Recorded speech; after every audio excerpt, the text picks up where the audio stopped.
Thank you for joining me here, Alan. I appreciate it. We chatted a bit on the phone recently and kind of you talked a little bit about your history in the culinary field and your life situation. I'm curious if you could talk a bit about, I mean, maybe the origins of what got you into food in general, cooking, and what that was like coming up in cooking and what your life was like then. Well, basically, the story goes that I was a very unruly teenager and I got grounded. So my grandma bought me a cookbook. It was by Lydia Bastianich. And I actually got to cook for her a number of years later when I was a sous chef at Heartland in uh, St. Paul, Minnesota. But while I was grounded, while I was hanging out, I started reading and I taught myself how to make fresh pasta. And I was working at McDonald's at the time. And that was really the first time. I'd always kind of been interested in food a little bit, but just, enjoying to eat. And that was really the first time where I started to, kind of get my hands dirty and experiment with things. And from there, I taught myself to make different types of pasta. I bought different books, and then I tried to get a job at a restaurant that wasn't McDonald's. So I went and brought the chef some gnocchi that I made before the interview, and I got the job. And then when I went to college in the Twin Cities a few years later, I asked him for a letter of recommendation, and that got me in with a chef from Rome in the Twin Cities. And from there, I started kind of working what I call the Italian circuit, and I worked with a bunch of different chefs from Italy. And from there, I just kept going up, or kept going up to better places, trying to always go to better places. The one thing that I really tried to do, I was also going to college at the same time. It was a really rough, it was a rough, it was a rough time. I'm working 40 hours a week, plus I'm doing 16 credit terms, 14 credit terms. What were you going to school for? I went to Hamlin for business. This Hmm. is like the first university in Minnesota, is like their claim to fame. Don't go. It's the moral of that story, at least from my experience. Yeah. But yeah, I went for business, and I was in the family where everyone goes to college, and you're going to make something of yourself, which is very common, I'd say, American experience, and that's what I was going to do. So I was like, I don't know what the hell I'm going to do in college or after college, but I'm going to do something, and I'm going to get this degree, and then I'm going to be an adult. And the whole time I was in college, I was cooking the whole time, full time. And that's a really rough setup. I mean, anyone that knows the culinary industry knows that the hours are just hellacious. So I'd go to school at college in the morning, and then I'd go straight to work. I don't know how I fit in work for homework. Sometimes I just didn't. I like a lot of people in college, I fit in time for plenty of other things too. And those And cooking environments are like really intense and stressful and busy usually, aren't they? Or I don't know. it's very intense. It's very alpha male. I work with, actually, I was talking to someone about this the other day. I work with a lot of veterans, uh, Hmm. guys blowing up mines in Iraq, the Wow. veterans, Gulf War veterans, old salty guys used to shooting firearms. And it's because the kitchen world is it's similar in the hierarchy and the form and the order to the military. So they fit right in. And it's also the kitchen, it's a place for misfits, like people that don't fit in. A lot of people that done time, people, people that are in the US illegally. I mean, that's no secret. And we all get along together and we're a big happy family. And those kind of, those things that other people might see socially as slights, it doesn't mean anything. When you're sweating next to someone on the line and somebody just cut themselves or they dropped the knife and it went through their foot in the floor, you're going to drop everything for them and like nothing matters. in the moment except getting through that service. And you don't care who that person is, where they've been, what sort of bad thing they've done in their life. You don't care. It's a real sort of brotherhood sort of scenario, similar to the military, like service. Yeah.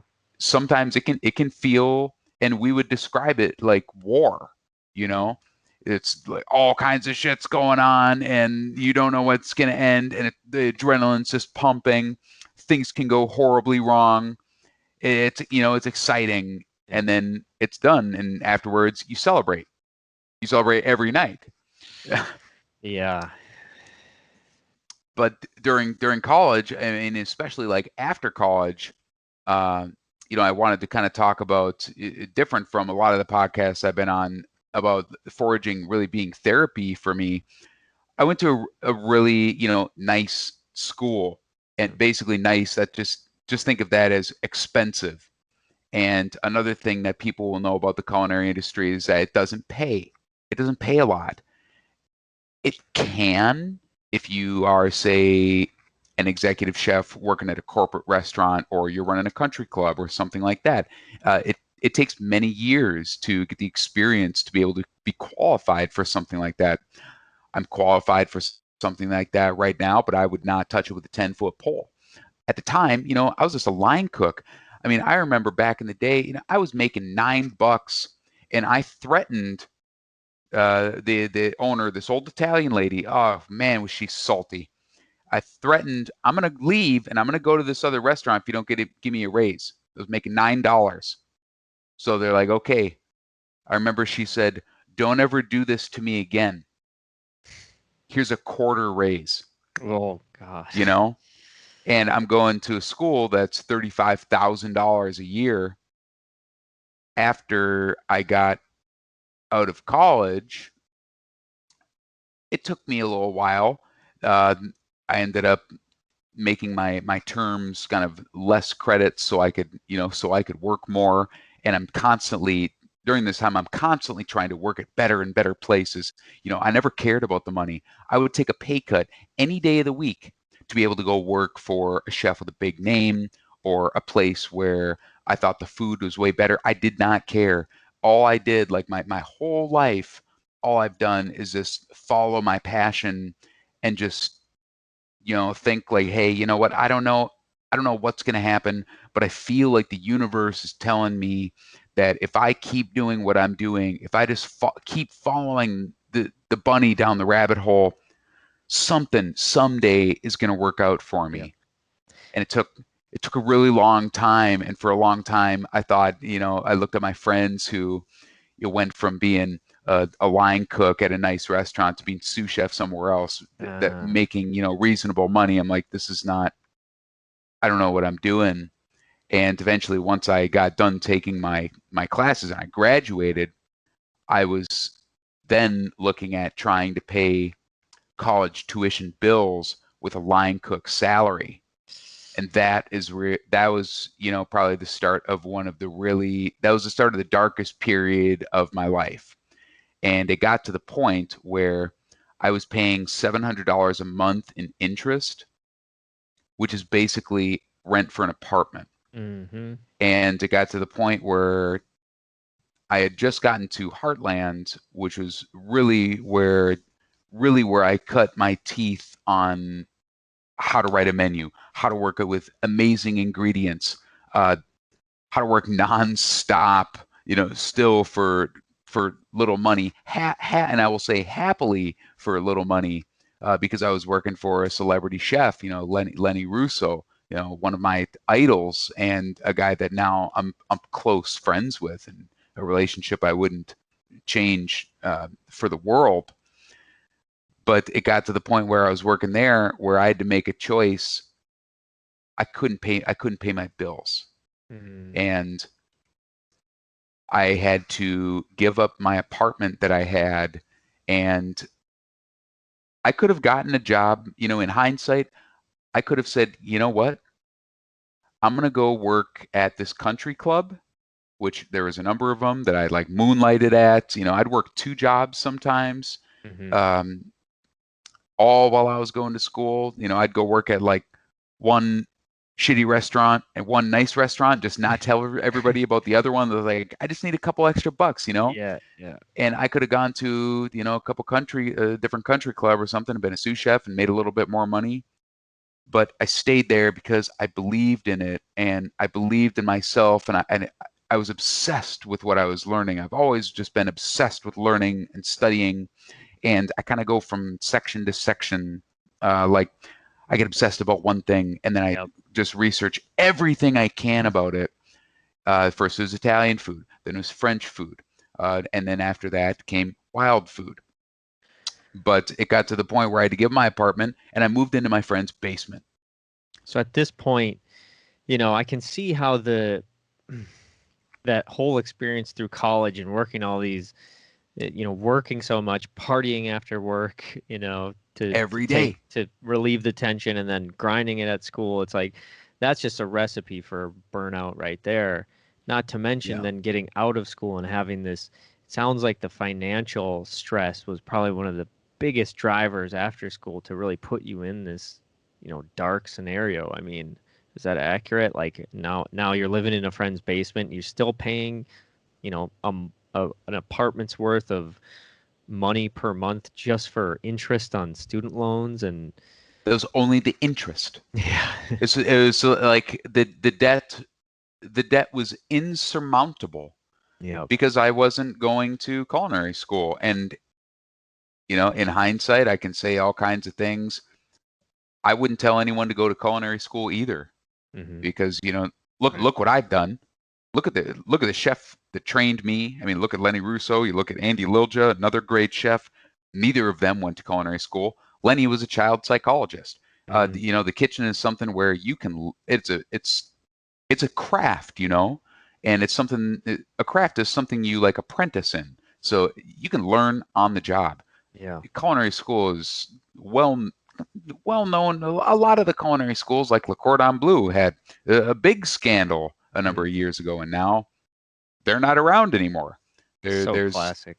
yeah, there's a few, but there's not many. So yeah, actually, I didn't move to my friend's basement. I moved to my friend's. No, oh yeah, I moved to my friend's basement. After that, I moved to another basement. I Oh, forget. I was in a number of basements, and that's kind of the moral of the story it's an is interesting juxtaposition. Sorry to cut you off there. no. It's just so interesting to me thinking about like, from the outside, maybe certain people that knew you were working at this restaurant or, it's like a high-end restaurant, you're doing what you love and you think you should be like living the dream. And then on the other end of it, it's like you're going home to a basement, you're not making any money, you're drowning in debt. Just like, that's so interesting. Yeah, it's totally what it was. So I was in my friend's basement, you know, having my dad move a mattress into the basement with me. You know, it was embarrassing. I'm like, I'm supposed to be an adult now. Like, what am I doing? Hmm. Like, you want to make people proud, you know. And then eventually, my friend whose basement I was living in got a girlfriend, and Mm. I had to move out pretty quick. So I moved into her brother's basement after Oh, that. jeez. Yeah, so, you know, basement to basement because I still could not afford an apartment rent. It was either that or like live with my grandparents. I mean, you talk about like feeling down, like, man, I'm a couple years out of college and now I'm going to move in with my grandparents. Like I could not fathom it. And it was when I was living in my friend's girlfriend's brother's basement. That was the darkest point of my life. And I remember the twin brother of my friend, uh, who I had met the guy through that I was living with, coming over, and us just kind of hanging out in the basement, you know, shooting the breeze. And I just said, you know, man, I don't know. This isn't any kind of life. Like I work in this amazing restaurant. I feel like I'm doing good work, but the debt is too much, and it's insurmountable.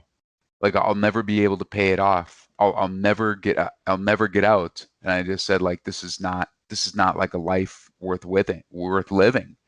And after that, it got a little bit worse, and I was like, this is just awful. And that's really the only time in my life where I can say that I was suicidal.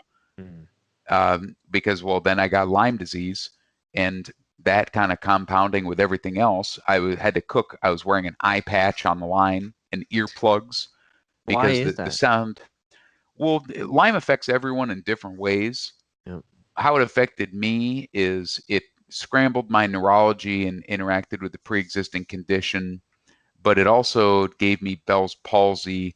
My eyes sunk back into my head, and one of my eyes, my left eye, it was really the left side of my body that really got affected, but it was really became sensitive to light. So, like, kitchens, they got super bright lights, shining on you. It's like a dentist office or a surgery room or something. It's very bright. So I had to wear an eye patch, and then my hearing in both ears got really, really sensitive to the point where like two pans clinking together was like a gunshot going off God. next to my ears. And in kitchens, I might have 50 saute pans on my station for a night. And when I'm done with that saute pan, I mean, and I was crazy. I was writing the menu for my station at Heartland. I might have a dish, one dish that was a 4-pan pickup. That's 4 pans for a single dish. And I got 2 tasting menus on my station. Those are 3 dishes each. So I go through one menu for one person. That's 12 pans. Now, granted, a lot of times I can make more than one portion per pan, ideally, otherwise you'd go nuts. But that's a lot of pans. And when you're done with the pan, you throw it in a little bin at your feet next to the other pans, and it clinks together Oh, nice and man. loud. And it was awful. But that was the lowest time in my life. So you're just And completely miserable at this point. I was just completely miserable, the borderline. This is just absolutely not worth it. And I will never get out. I will never see the light of day. It's like, it felt like I was just being suffocated, Yep. like every day, like smothered. It's, unless you've been there, it's kind of hard to really explain it. This is the worst feeling I've ever felt in my life. Some form of hell, basically, some sort of hell Yeah, realm. some sort of torture. Yeah. So, any idea how you got limes? Were you already interested in getting outside and doing things in nature, or is that how you got it, or do you just have no idea, or what? Oh no, I know. I was. Let's see. I was hunting morels, trying to find burn morels after the fire in the Pagami area in the Boundary Waters. Mm. And yeah, I mean, silly us. We didn't know that we were going to need to bring a canoe to cross this huge river. Oh, So we did God. not find any morels. And it was like July too. It was completely the wrong time. Like, I don't know what we were thinking in hindsight, but that's how you learn, So you didn't know a lot about wild food in there at that time. I knew. So I started with mushrooms because I was in the kitchen. The most valuable thing to come into the kitchen, you know, is wild food is typically mushrooms or, maybe ramps, maybe nettles, maybe fiddleheads. Those are like the big ones. But mostly you see mushrooms and, you see this is super valuable. This is a desirable product. This is something that you cannot buy in a store. There's that value. And especially with mushrooms, I mean, like, it's morel season. They're not easy to find. Plants are always going to be there. The mushrooms are wily creatures. They don't like cameras. They don't like groups of people, especially if you're bringing friends in and never found them before. You know, they operate under much different circumstances than plants that will, the nettles are always going to come up. The ramps are always going to come up. The mushrooms have all these different variables that they are kind of operating with. But yeah, I was up hunting. We ended up picking lots of Luxinum, which is a very good bolete. Mm. With proper precautions. They just need to be cooked thoroughly, so usually I dehydrate them. But they're very good. They're kind of like porcini, if porcini never had any bugs, well, in the stem at least. And I picked a couple deer ticks. out of my chest when I was up there. And then I took some people on a mushroom hunt kind of around the Mille Lacs area, and I remember digging one out that was pretty well in there, and it was a deer tick. Oh. And I didn't think anything about it. I was pretty cavalier, and just chucked the sucker off. And then probably a week later, I started feeling really bad, and I went into the doctor. I mean, you got to keep in mind that I don't have insurance because I'm a line cook. You can't a whole nother. you can't afford insurance working in a kitchen. Like, what's insurance? Your insurance is don't get sick. Yeah. Because you never take a day off either, ever. Yeah. You only add extra days onto your schedule because there's a holiday or something that you got to show up for, or pull double because somebody didn't show up. So that was another stressor. And at first they said, oh, we don't know what it is. Sent me away. And then finally I got the rashes that showed up. And I said, you guys, like, this is Lyme disease. I told them first, you need to test me for Lyme. I've been out picking wild mushrooms. And America is just so still fungophobic. You tell people that you pick mushrooms and they're like, you will kill yourself. You will die. It's so curious to me, I don't know when people are going to catch on, but eventually they tested me and it came back positive, and then there you go. I got Lyme. They got me on the doxycycline and it worked pretty well, but they wanted to give me a spinal tap, and they said, the spinal tap could be like the difference between it like really messing you up and not. And I said, well, how much is it going to cost? And they said it's going to cost, it could be $7,000 to $10,000. And it's like I've never seen that much money in my life. Like, this is a fortune. Yeah. Like, what are you talking about? You can't charge someone that for something. This is crazy. Yeah. So I said, absolutely not. I can't pay that. And thank my lucky stars in the universe, it ended up, not getting into my spine. I still have all kinds of issues from it, but it probably could have been worse. Yeah. But so you hit your rock bottom with the Lyme's disease and the loans, and so how did things start to turn around? Like, first of all, is there anything specifically that kept you from not, ending it? And what was your first, sign of that there's a way out, that there's a way through that,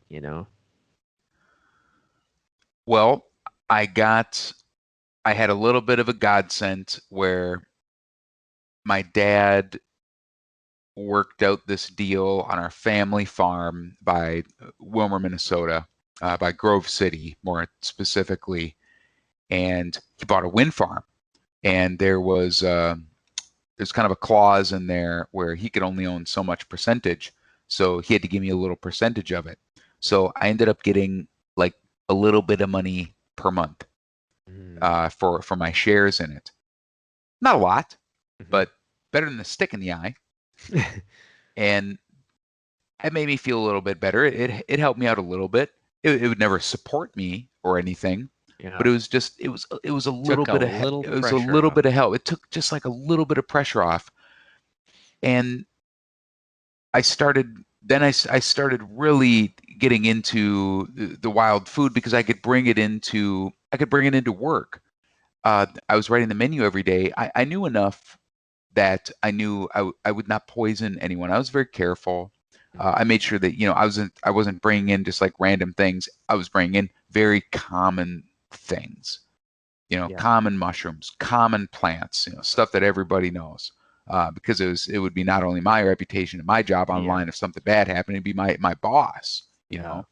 So, given your health state, were you attracted to wild foods at all for the medicinal properties? Were you aware of that side of things, or the nutritional aspect, or was it strictly about the culinary things at that point?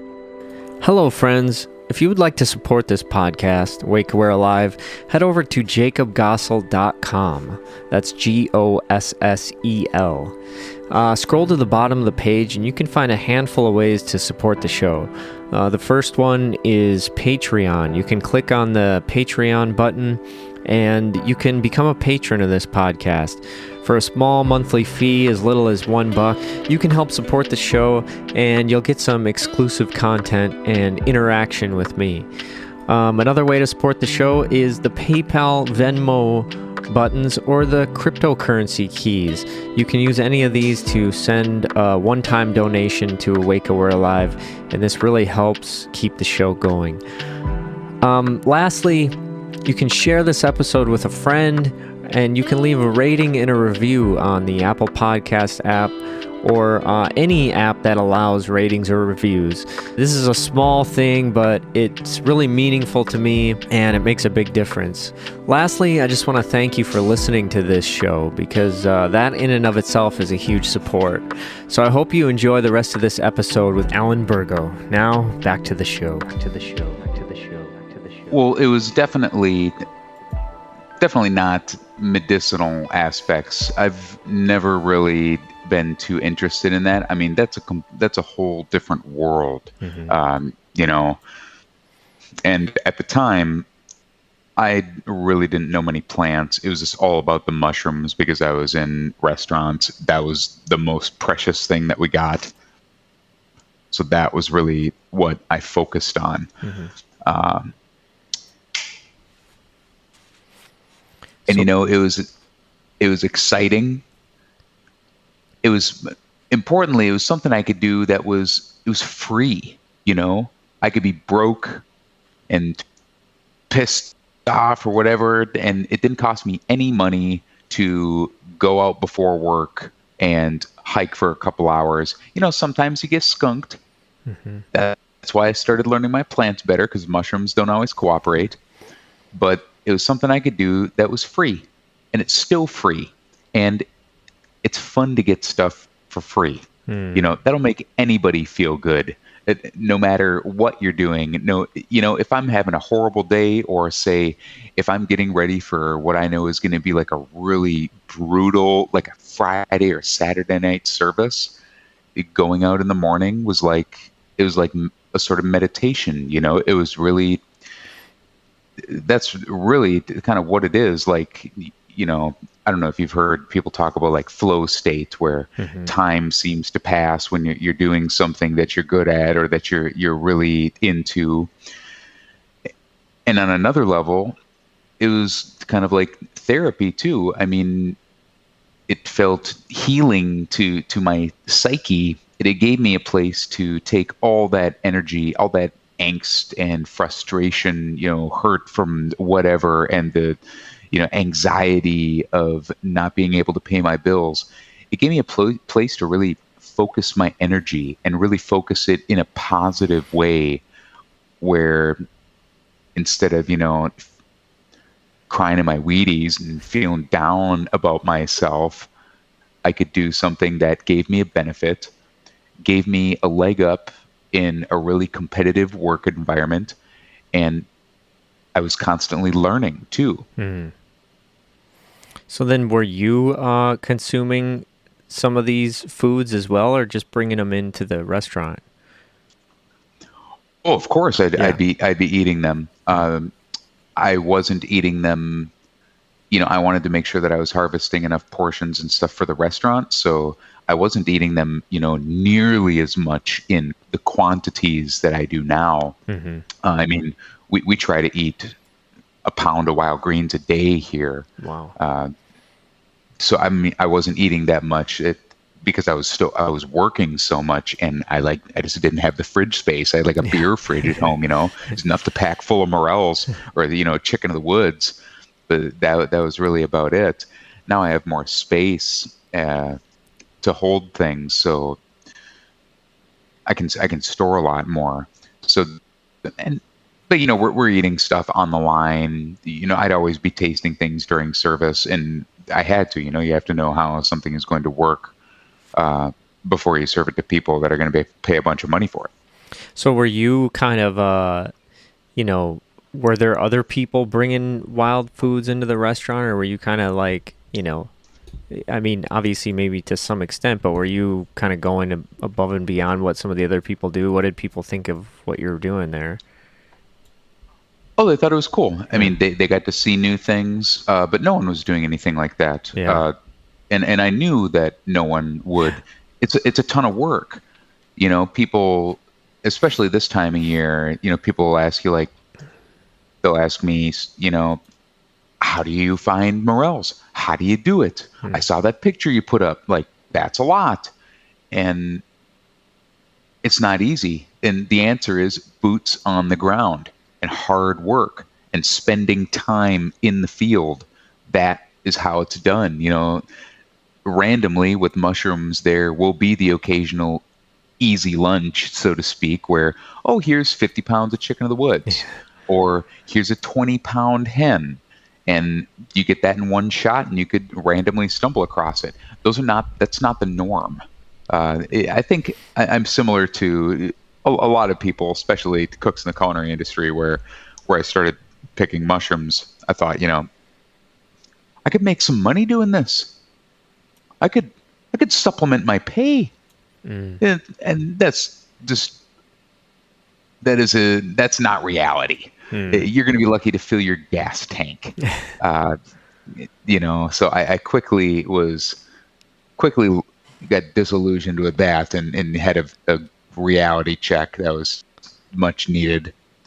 So you had this budding passion for getting out in the woods and finding these wild foods and bringing them into the restaurant, and that was kind of lifting you out of your depression.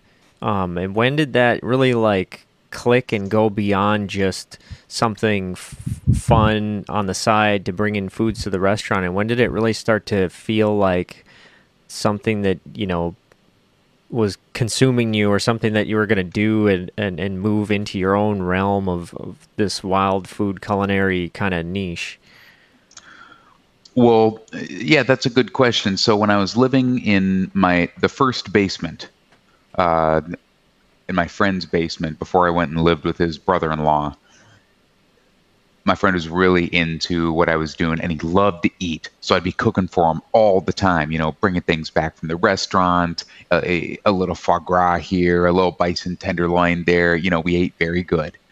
And he said, Alan, this is so awesome. You got to figure out a way to share this with people. And I have to really give him credit. His name's Dan, and he's one of my childhood friends. And he was working as a SEO analyst for a company, and he said, you need to start a website. And I thought, well, okay, we could do that. So he helped me to get it all set up, and I thought it was going to be something like I had no idea what I was doing, no idea what I was getting into, how much work, incredible amounts of work were going to be in my future with it. I thought it was going to the website goes up and then the work is done. No, it's constant. But that gave me something to focus on, and basically what I wanted it to be, it was just supposed to be an electronic business card, and it was going to be a way for me to get a job in the culinary industry, like to say, hey, this guy knows a few interesting things. He might be talented. We should hire him. That was all it was really supposed to be. That and kind of a journal. I didn't really know what the power of what websites can do, but it was just really supposed to be a way for me to get jobs. Was what I intended it for in the beginning.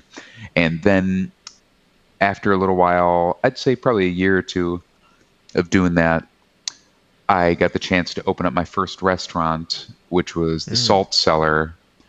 And it was a weird marriage. Like the concept was kind of like old school steakhouse. And I had this like paradigm shift where I was like, if I'm really going to be the chef, I have to make it my food. And I tried to blend the two concepts, and eventually what we settled on, just like a hyper seasonal, steakhouse, was cool. But it took some time to get there, and it was a really rough ride.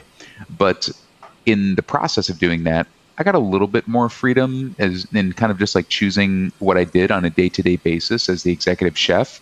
And one of the things I decided to do was have one of my sous chefs run the line one day a week. And all I did was go out and pick ingredients for the restaurant for one day a week. And that was kind of putting my feet in the water of a different way of operating, and really a taste of, like, a tiny little taste of what I get to do now, like every single day. Yeah. Which, I kind of got to wake up and pinch myself now. But it took a really long time and a lot of work to get here.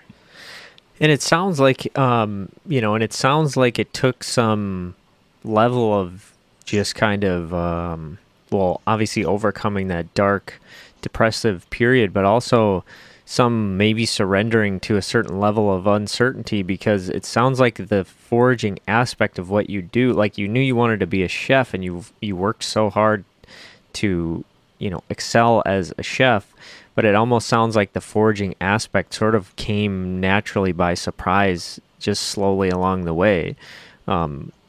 Is that right? Does that sound? Well, I was always kind of an obsessive learner. Mm-hmm. And first I studied Italian food, then I studied French food. And, after a few years of doing each of those and working in different restaurants, I was kind of ready for a new challenge. And it was something that I quickly found that I could probably study for the rest of my life and never be as knowledgeable as I would like to be. And that's exactly the kind of challenge that I need. It's continual. It never ends. I'm always learning. I'm constantly reading something new. If finding, kind of little like cultural breadcrumb trails that help me learn a different way that someone might prepare a leafy green or a mushroom, or I'm translating something. I can basically read French and Italian, especially just for culinary purposes. So that helps me out a lot, as well as studying the Latin. It adds to your skill set, and it added to my skill set in a way that I kind of never thought about. It's echoing Sam Thayer. I had him on my podcast, and he said a very similar thing, that basically just like once you really get into nature, just in general, not even just with foraging, but foraging I'm sure helps and is kind of part of the deal. It's like it's just this endless sort of, whatever you want to call it, quest, or just endless learning experience. Like there's an infinite amount of things that you can learn and discover about, the world around you and all of the things it has to offer. And maybe that's part of what made that so therapeutic too, is finding something that was so rich and complex that you could just, dig into, and it's not like you can just solve it, or, you know what I mean? Like, yeah, no, absolutely.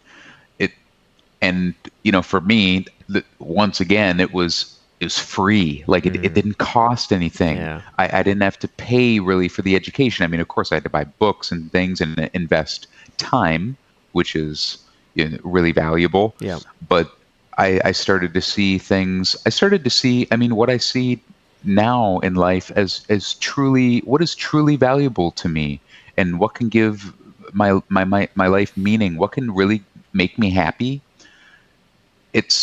You start looking at the natural world and kind of the beauty that's all around us, and it's like seeing the world in a grain of sand. And now, I mean, for example, today I was out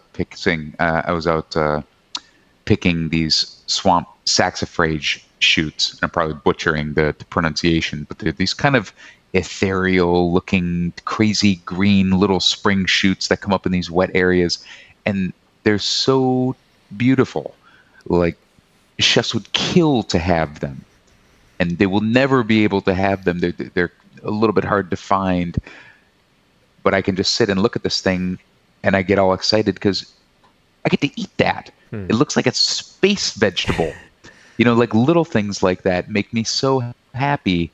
Uh, it helped me realize that, you know, my life and my anxiety before it was all it revolved around money, and foraging really showed me kind of what I think now is truly valuable and what I appreciate in my life and what can give my life meaning. It doesn't have to be. It's never going to be tons of money. I'm an author. It kind of comes with the territory. Nobody writes books to make money. Yeah, and it feels like it's sort of recovering this long lost relationship that, some people are still very connected to nature, but in a lot of ways that sounds like you recovered something that a lot of us have just lost through modern living, this relationship with this complex environment around us that provides all this beauty and food and, smells and all these different things. And we're directly connected to it. I mean, now you have this knowledge to feed yourself off of the land, which is obviously something that's very rare these days, that people actually have that type of knowledge. And it sounds like that was a pretty important part of your healing process, really. Yeah, I would almost say that I regained like a long lost happiness when I'm outside. I mean, especially during morel season, when my friends and we have our special patch, and there's 3 of us, and we get there before the sun comes up, because it's really public and we got to get in there quick. I mean, the night before, I can't even sleep. It's like Christmas, and I had not felt like that. I had not felt happy like that. That sort of anticipation, that excitement, and just like joy, like a little kid. I hadn't felt that since I was a child. So I think I really found I found happiness, and I found something to put my attention on, and really channel things in a healthy way. That's beautiful.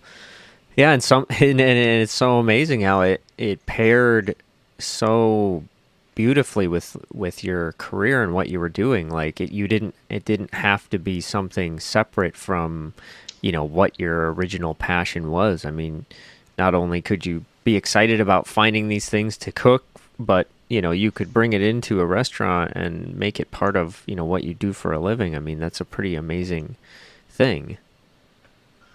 Yeah, it was a really great gift, and Heartland especially really changed my life and my culinary paradigm, because there's no other restaurant. Well, I know of one other restaurant. It's called Saison. It's a 3-star Michelin restaurant in San Francisco, one of my favorite restaurants.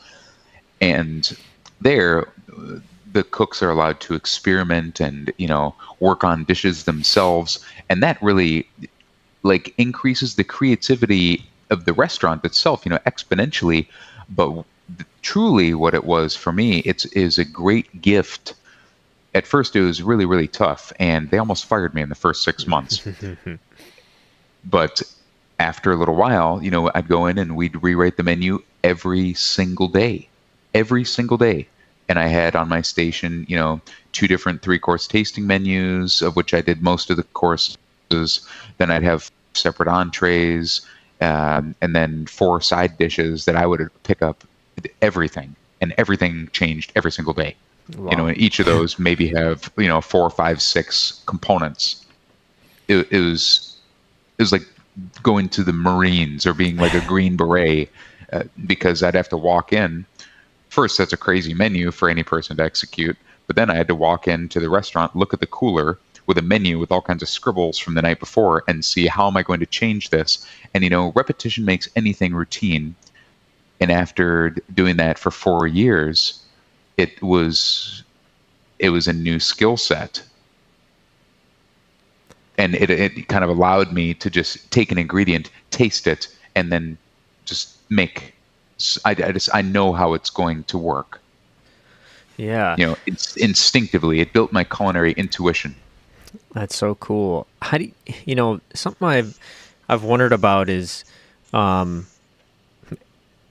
with me here because I don't know if you'll relate to this, but when I first started getting into some wild foods, I found that I had some sort of like an internal, almost like a little bit of a fear or anxiety about eating something that I found outside, where if I see the same thing in the store, I don't think twice about it. Like if I see some dandelion greens in the co-op, I'll get them and eat them like a salad, and it doesn't, I don't feel this quite as much anymore. But yeah, it's like I could find the same thing outside, and I question myself, or I feel a little bit of fear about it.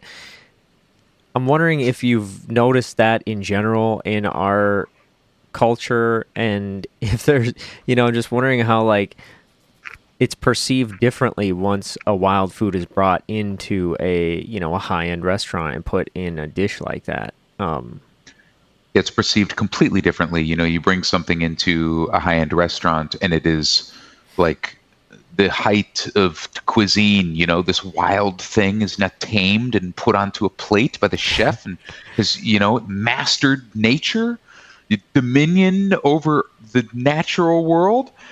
And you go out and see the same thing. You see purslane, for example, is a great example. You go out and see purslane, and most people just think it's a weed. Sometimes you'll see it in an Asian market, but with like all foods, we have been conditioned by, and this is a whole different rabbit hole, but we've been conditioned by supply chains and foods that are profitable. Which foods are profitable? How can they be shipped efficiently? Which one makes the most money? At which stage of growth does which plant make more money? Is the broccoli bolted? No, it's not going to be sold bolted. We like it in this perfect little crown, that has a specific shape.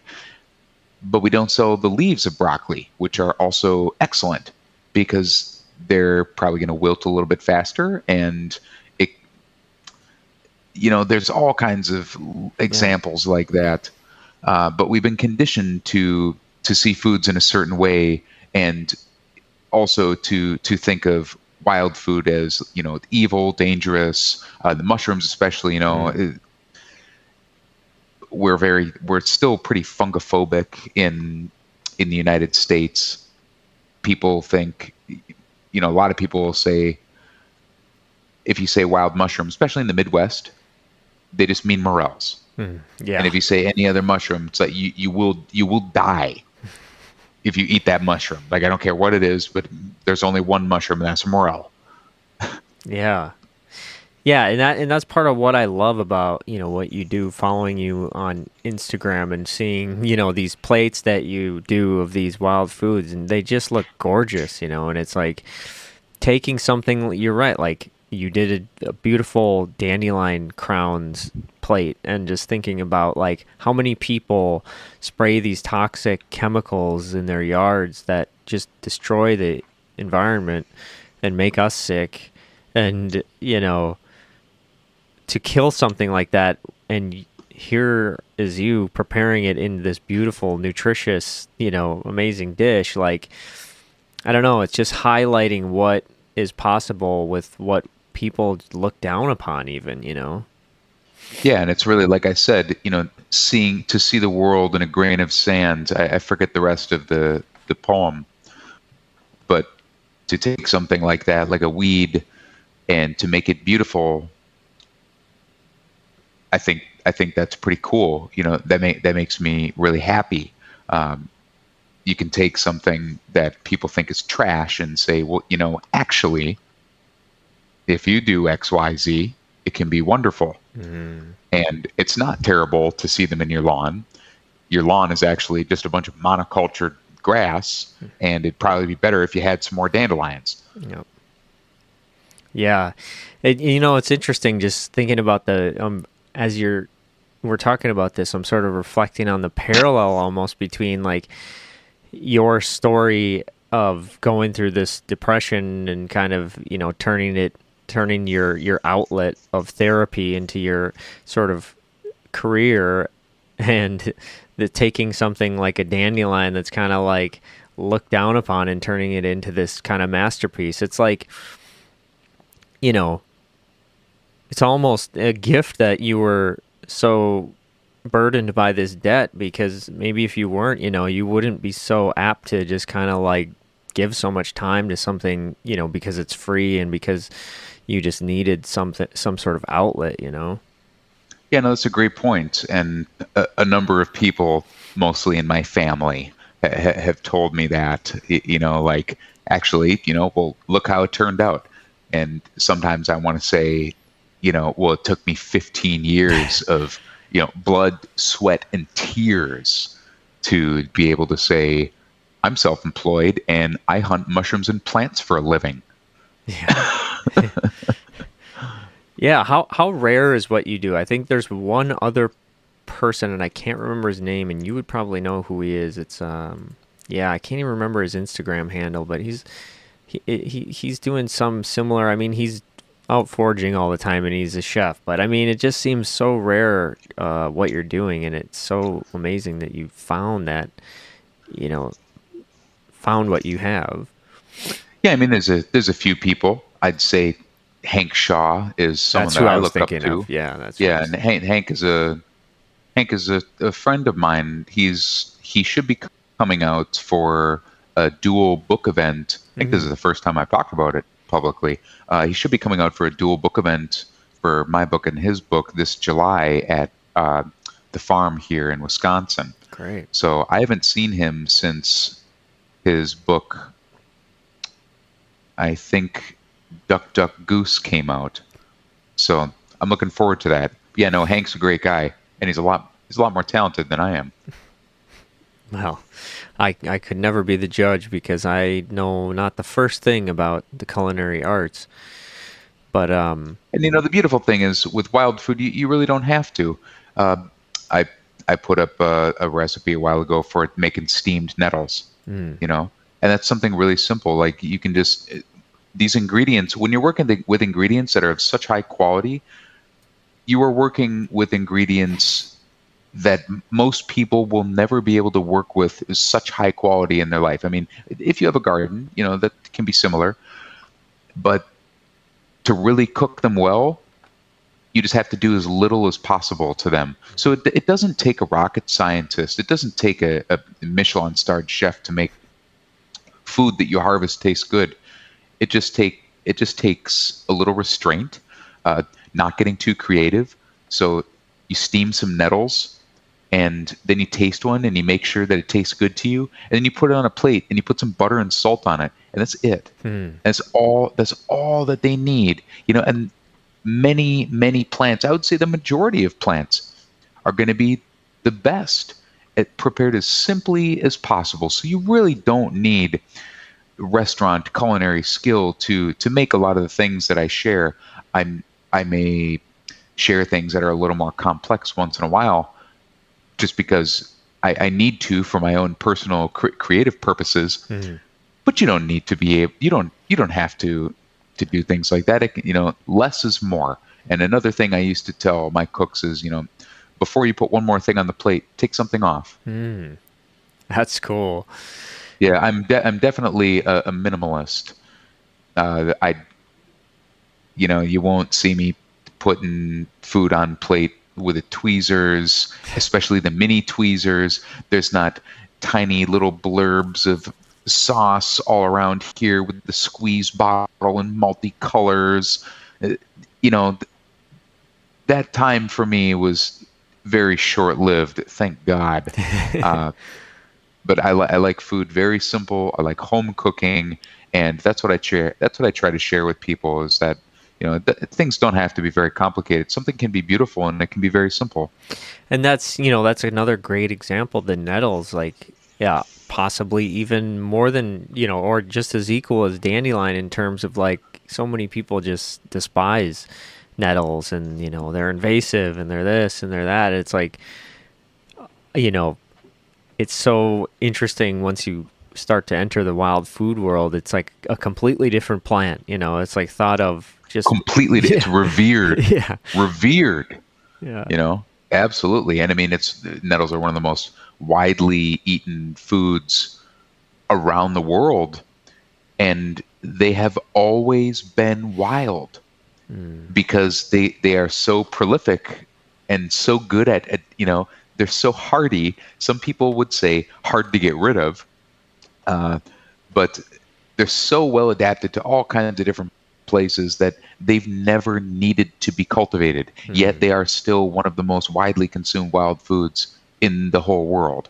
We don't need to cultivate them. They do a pretty darn good job of that themselves. And so that's a great, it's such a great message that we can, look at something that's often just looked down upon so much and take it into our home and steam it and add a little butter and salt. And it's like somebody like you who is this high-end chef. I mean, you're doing the same thing, and we can actually look at these foods in a completely different way. But I'm curious, nowadays, is for, now that foraging is your career, and I'm wondering how and if that's changed anything, or does it still feel like therapy to you, and are you still as enamored by the quest to, or whatever you want to call it, this search for always learning a new plant or a new mushroom species or all of these things? Like, has it evolved over the years, or? Yeah, it's better than it's ever been. I would say I love it more, even more than I ever did, because I just tripped over a rock and I found that it was just the tip of a glacier. And now I get to wake up and say, what am I going to do today? I may have some housekeeping online duties to take care of. I may have to go through and answer a couple hundred comments, which I do, every week. That takes up time, but I enjoy that. But the best part is being able to be my own boss, but I'm outside more than I've ever been. And it has changed me. I feel more apart. I feel more connected to everything around me. I feel more appreciative of everything, and really just in touch. Like I have my hands on the pulse of nature. Like what I can see things a lot more clearly because I'm outside every single day. Once I started supplying the Bachelor Farmer 2 years ago, that was really a change because I was out there harvesting, commercial quantities of plants from the farm here. And a few other places, but it was kind of being on the another side of the aisle. That gave me a different acumen to working with another chef and helping give him things and pushing my creativity in the wild food world to find, because I had the time to find the craziest, coolest stuff that I possibly could. And that's what I just keep doing every day. And, every day I try to get a little bit better.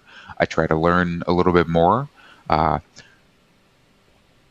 it's great. I've never been happier in my entire life.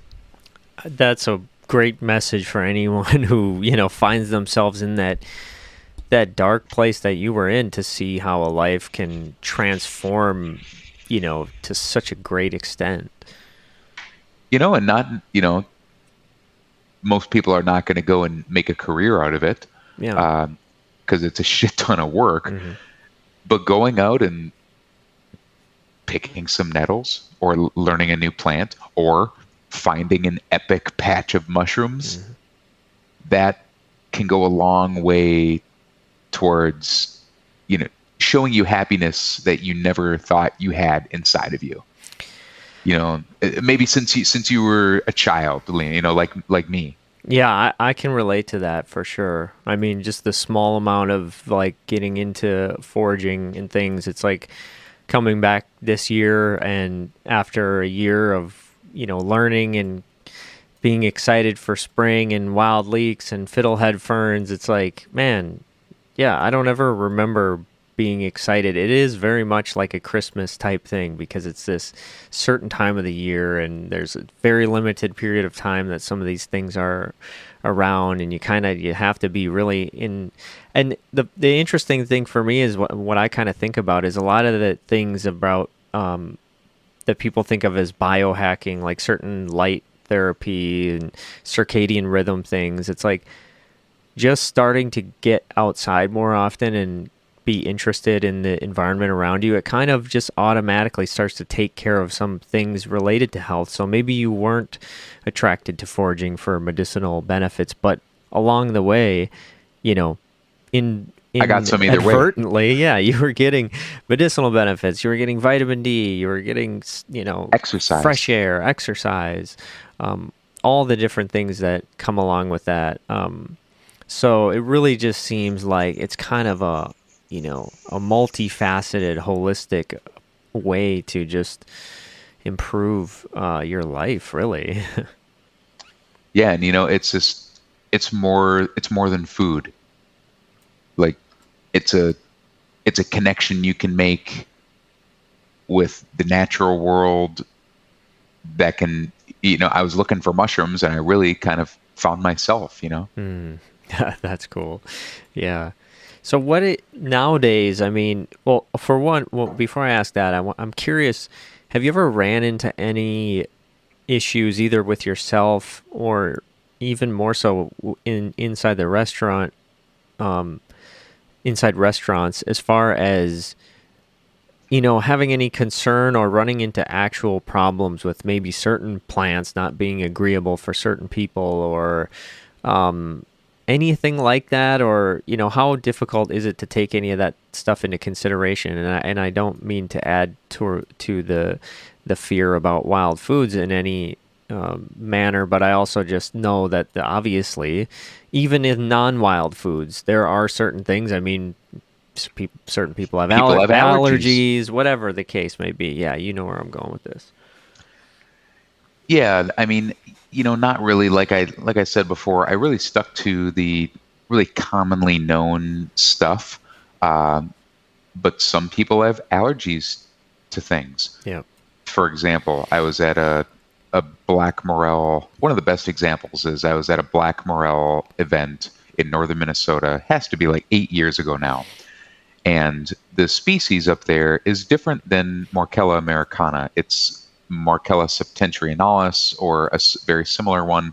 But this particular black morel, I would say about 15 to 20% of everyone at the event had a reaction when they consumed alcohol with the mushrooms. Oh, wow. And they got violent vomiting. Whoa. About 20, I would say like 15 to 20%. That is burned into my mind. So I can never forget. And, I just cooked them. I cooked them thoroughly. You got to always make sure to cook your morels thoroughly because they're toxic raw. They may be the state mushroom from Minnesota, but they're still toxic raw. And if you undercook them, they'll make you pretty darn sick. And a number of people I know actually have allergies to morels, cooked, even if they're cooked to oblivion. Mm-hmm. But, thankfully, I did not have problems like that because I really played it safe. One thing that's kind of interesting is today I like to keep myself on the wholesale purveyor list. This mostly for companies that sell wild foods because sometimes I need them in quantity, and I like to keep my hands on the pulse of what's going on, around the country. Mm-hmm. And I got an update yesterday that a company out of the Pacific Northwest is selling Verpas by the pound. They just said, here's a new product, Verpas. I'm not familiar with Verpas, actually. So Verpa bohemica is kind of known as one of the false morels. It's also called the peckerhead, along with, around here we have Morchella punctipus, and that's the half-free morel. Okay, yeah. But they're basically lookalikes for morels, and they have kind of thin stems. They're taller. Yep. There's much more stem compared to cap. The caps are kind of small, but Verpas are loved in Europe. But if you undercook them at all, you're going to make someone pretty darn sick. And it only takes one line cook who is behind on his orders to not cook those mushrooms through enough. They are not like button mushrooms. And you're going to have customers, having a rough time.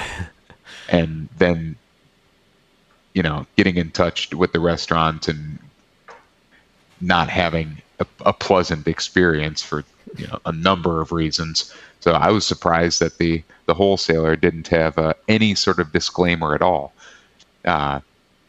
because I sure would. Yeah, that's pretty crazy.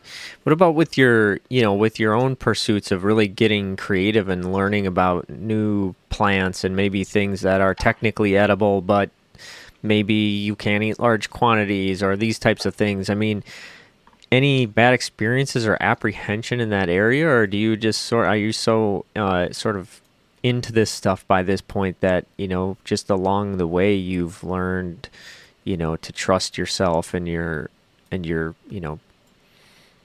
gut instinct, I would say, or your research level, etc. Yeah, making sure that you're eating when you put something in your body, knowing that it's safe, is a learned skill, and one that you want to be, pretty serious about. Thankfully, I've only had 2 bad experiences, maybe 2.5 in my whole life. The worst one was when I had a Lexinum mushroom, and I cut it into these thin slices. So Lexinum is a bolete. It's related to porcini, and it's very, very well, it's enjoyed very much in Eastern Europe. The Russians and people from Eastern Europe just love the Lexinums. They're really beautiful. They have a great bug resistance, much better compared to porcini. But you need to cook those things through, just like morels. And I cut them into some thin slices, and then I poured boiling broth over them. And I poured it into a bowl that was probably a little bit cold. And I ate it as it was cooling, and I started puking my guts out about 45 minutes later. And I learned my lesson. So now I eat Lexinums every year. I look forward to them. I didn't make it their fault. I didn't say like, oh, this mushroom is terrible because it made me sick. I can never eat it. I took a look at like, why did it make me sick? And I started doing some more research, and I said like, oh, they must be thoroughly cooked. And I put 2 and 2 together. I tried to really look at what I was doing objectively, and I understood like, it's embarrassing. I undercooked this. It was my fault. It was not the mushroom's fault. Yeah. The mushroom tastes very good. And luckily, if you dehydrate them, dehydration is really, really a great kind of safeguard against undercooking mushrooms at all. So, and it also concentrates flavors. So it is all the Lexinums that I pick now, they all just get dehydrated because their flavor is much better. Their texture is better, in my opinion. And they also are never going to give you gastrointestinal distress if they're dehydrated because they've essentially already been cooked.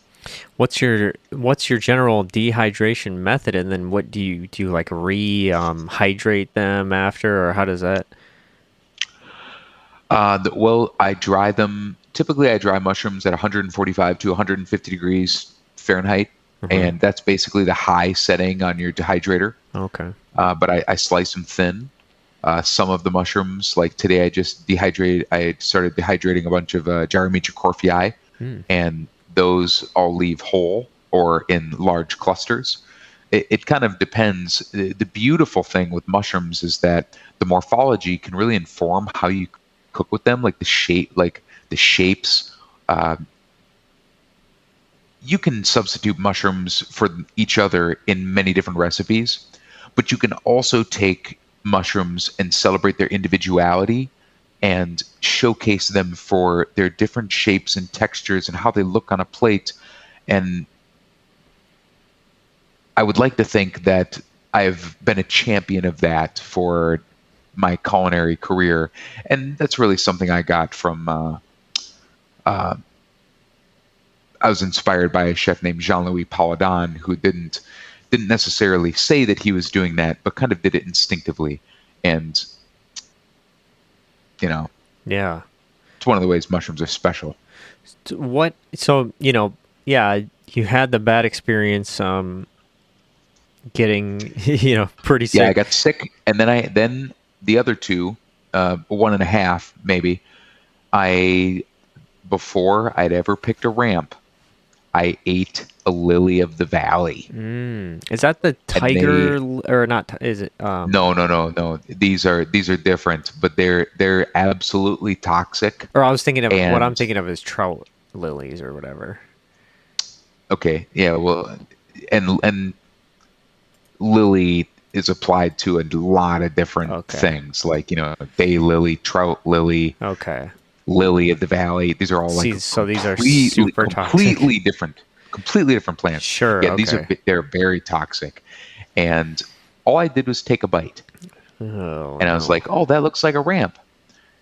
And I took a bite, and I spit it out because I was still very careful. I taste and spit things, but it's not like a mushroom.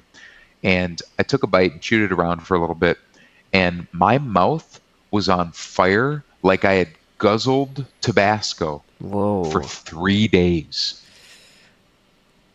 God, 3 days. I don't remember a lot of things in depth like that, but there are a few certain things that are kind of etched in my memory. Yeah. And the length of time that I felt heat on my palate from tasting that, not even eating it. That's definitely one of them. And then the last one is eating daylily shoots raw, because they should always be cooked. I didn't get sick. They just make they make me incredibly nauseous. I talked to an elderly woman this week, and she was asking me, so I was eating something this week, and there was some wild food in it, and I got really bad diarrhea. It was the first time I met her. I was like, okay, I'll do my best to diagnose you. Nice to meet you too. And I asked her what she ate, and in there she said, I had some daylily leaves, and I said, well, did you eat those raw? And she said, yeah, no, I put them in my salad. And I said, well, there you go, right there. But still, it's not the plant's fault. Right. It's not the plant's fault. If you do not follow the rules or know the plant that you're eating, you have to know every single solitary plant. And I learned a lot more about this when I was writing the book, because many, many different plants have like small subsets of people that should avoid them that can really make your head spin. Because I was trying to, I really wanted to do my due diligence, be held to a very high standard. I mean, I had Sam Thayer and his wife, Melissa, both read the manuscript and give it a technical edit after I had 4 professional editors already edit the manuscript. Wow. Because it's not just a cookbook. When you're in the wild food world, there is a higher level of learning, and you need to be held, if you want to be taken seriously, you need to be held to a high standard. That's why in the past there's been books recalled because the people didn't know what they're talking about. And I know what I'm talking about, but I still make mistakes like anyone else, Mm-hmm. Yeah. So your book, or maybe something needs a tiny bit more of clarification, or it needs to be rephrased in a certain way. Small details. Sam and Melissa helped me out a lot with that, and I was super grateful. So, that sounds like it's such an intense project.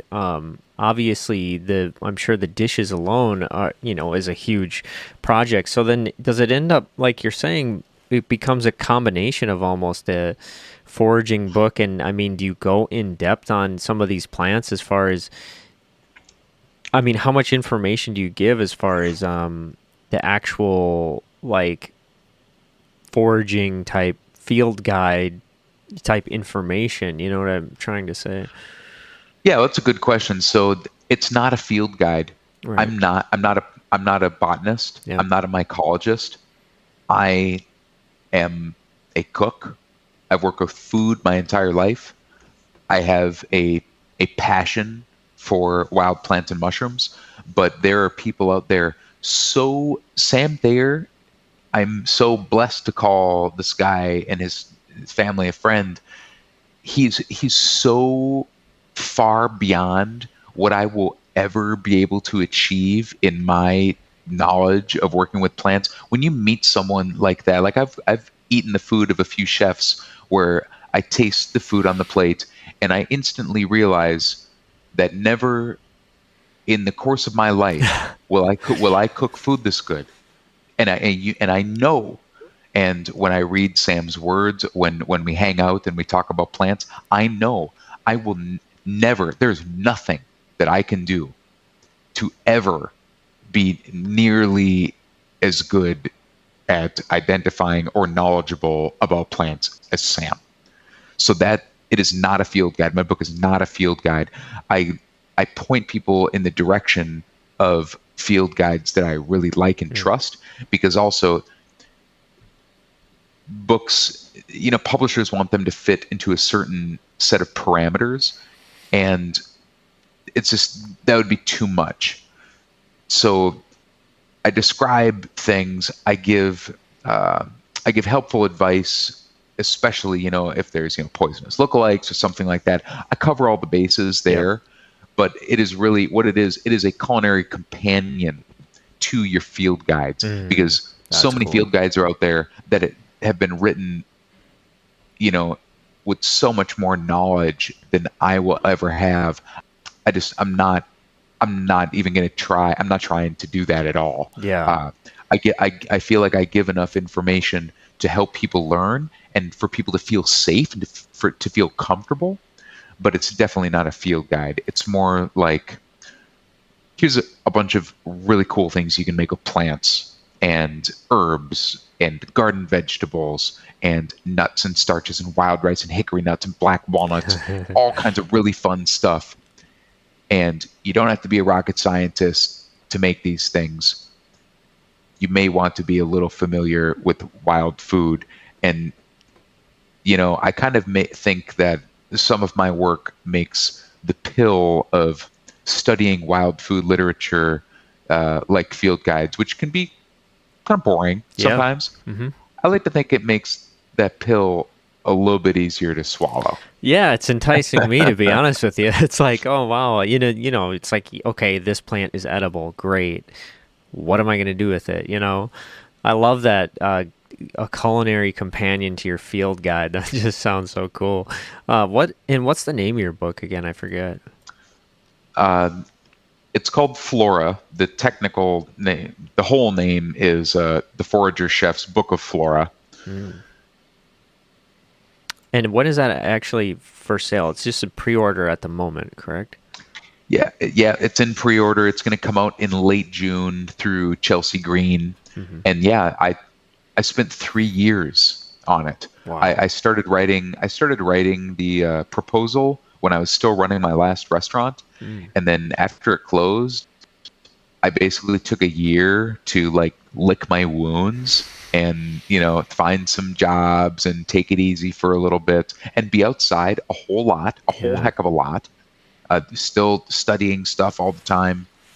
But then it was a good 3 years of research, development, writing, learning that, I'm not a great writer. I have tons of typos. I knew that already. I've written 1 million words online, and there's plenty of typos, and I'm okay with that. I'm human. I'm entitled to them just like everyone else. Yeah. I think most people can understand the gist of things. Well, and your website is just a plethora of information. Yeah, it's like a good 9 years into it now, something like that. So I'll definitely have a link, obviously, in the show notes for where people can find your book. Do they need to go to Chelsea Green to get it? I would imagine you have links on your website. Yeah, so I have a page. I'll send you the page link, and that page has every single ordering option that I have out there. Amazon, non-Amazon, Canada, Europe, wherever. They have options out there for just about everything. Is that book event going to be open to the public? Once Hank and I hammer out the details, it's gonna be pretty good. It's gonna sell out really fast. but we still got to hammer out a couple details. But yeah, it'll be open to the public, and I'll put that up in my feeds. It's gonna be awesome. I mean, Hank Sounds is like gonna be it. doing demos. Yeah, Hank said he'll be doing a couple cooking demos. I'll probably be doing plant walks around the property, because the property, it's an abandoned farm, which is just a wild plant paradise. That's awesome. Yeah, and then I'll probably be doing some cooking demos, or doing, tasting people out on some stuff too. It's really going to be cool, to get Hank and I in the same space shooting the breeze. It'll be a lot of fun. That sounds epic. So I'm curious as to what these days, like, now that you've finished your book, you're so deep into this as far as all these years of experience with wild foods, but it is such a deep rabbit hole to go down. What kind of things are still like exciting you, as far as, it could be a particular plant that you haven't found yet, or a mushroom, or maybe a certain aspect of some idea you have to pair certain things next, or you know what I mean? What kind of keeps it fresh, or what kind of stuff is really driving you at this point? Well, I would say at this point, really, what I've really been excited about is I've always loved like historical texts. So Sam just gave me a really cool book. It's The Medieval Cooking of Poland.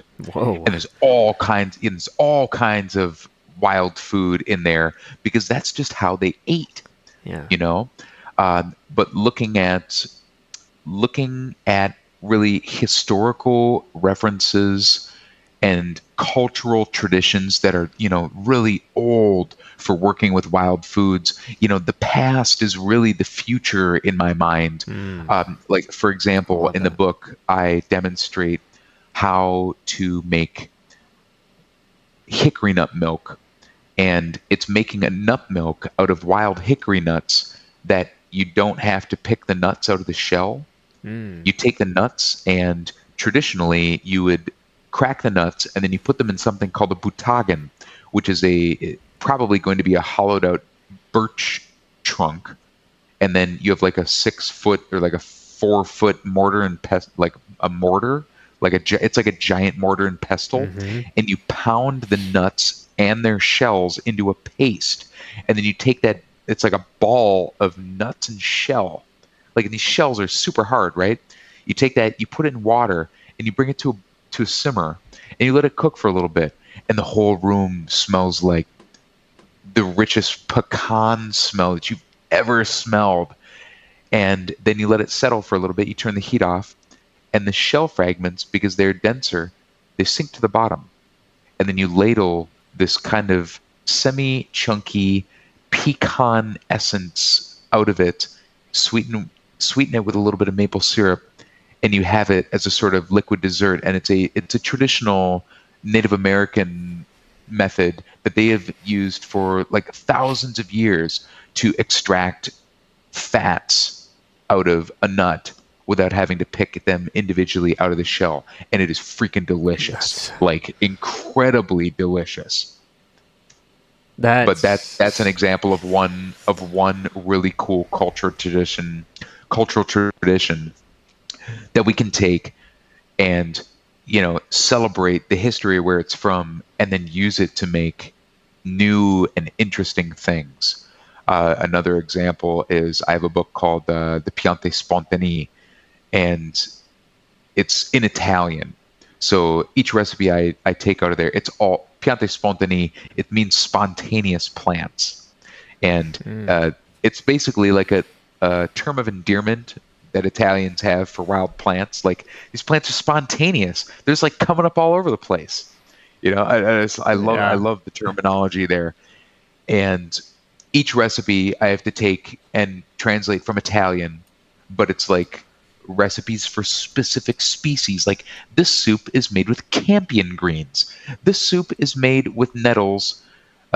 This is how to make the minestrella that contains 50 different species of wild plants. Oh man. There's all kinds of stuff, and they're all like these interesting regional specialties. Like this is from Lucca, this is from Garfagnana, this one's from the Veneto, this one's from Milan. Like it blows my mind. So looking at the different cultural preparations, it gives me more ideas and gets my creativity fired up because I'm just it helps to look at stuff like that. I know the ways that I like to cook nettles, but I never thought about steaming them until I was reading a Turkish book and saw some different preparations. They had nettles in there, and they steamed them first. Yeah, I love what you're saying. I mean, the past is the future thing, and just kind of reawakening these old cultural methods. I mean, I feel like culture and we're so starved for like culture and heritage especially in the United States, but I think probably in a lot of places in the modern world. And especially when it comes to food, I mean, like you say, the Poland was it cookbook or whatever it was exactly. Medieval cooking of Poland. Yeah, I mean, it's like you say wild foods, but honestly, at that time, I mean, were a lot of them considered wild foods, or was it just food? I mean, just food, right? And so we've become so disconnected from the landscape, from the heritage of food and food preparation. I mean, even something as simple as like soaking nuts has become like some sort of, it's almost like associated with a new age thing. If you bring up this traditional food preparation, or, it's got to have some name like paleo or whatever the thing might be. And it's just like, yeah, I just feel like we've lost so much of that. And it sounds like, what you're really interested in some ways is kind of reawakening some of that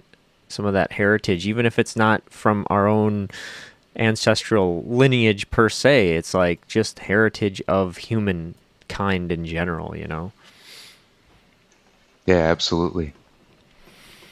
Well, that sounds really awesome, man. This might be, sort of as maybe a final type thing, and forgive me if I'm putting too much pressure on you here, but I'm wondering if, just having gone through such like an interesting journey and such a dark period to kind of get to where you're at, I'm just wondering if you have any like advice for people who maybe might face some, because I think we all kind of face some period similar to that, our dark night of the soul, if you'd say. And I'm just curious as to, from what you went through, if you have, something you'd like to share in terms of that. Some advice? Well, I'd say, yeah. I would say that, like I've been saying, for me, wild food and being outside was a therapy for me, and it doesn't cost anything. It showed me a kind of happiness and appreciation for the natural world that, the happiness especially that I hadn't felt since I was a kid, and it didn't cost me anything. It's a lot cheaper than a prescription. Yeah. And no negative side effects, right? And no negative side effects. Just be sure of your ID. Yeah. Yeah, and I think there's some great Sam Thayer himself has a couple really fantastic books to help you out with that. Yeah, absolutely. But I mean, I'd say that it can get better, and there's always someone out there that has it better off, that has it worse off than you. Yeah. Yeah, and it seems like sometimes when you finally accept the rock bottom is when some little thing maybe comes and that you didn't expect, an opportunity or an inspiration or motivation to pursue something you never thought you were interested in. And things kind of have to fall apart to be able to come back together, Yeah, absolutely. Cool. Well, Alan, thanks so much, man. I really appreciate you chatting with me. I don't know if there's anything real important that we missed. If not, I would just recommend people to check out your work. And, you know, your Instagram is beautiful. Your website has so many great recipes, and not only recipes, but just like, I mean, you share tips about things you use in the kitchen, and just like so much information. And your book sounds fantastic. I just, anybody who's slightly interested in culinary, in food or in wild foods, I highly suggest they check out what you're doing. Yeah, no, it's the website is, I'm assuming most people will know, but it's foragerchef.com. I'm on Instagram at foragerchef, and I'm usually pretty accessible on there. I enjoy answering questions, and, I'm here to be an ambassador for weeds. Yes, that's awesome. Cool. Well, thank you again, man. Yeah, thanks, Jacob. Thanks, Jacob. Thanks, Jacob. Thanks, Jacob.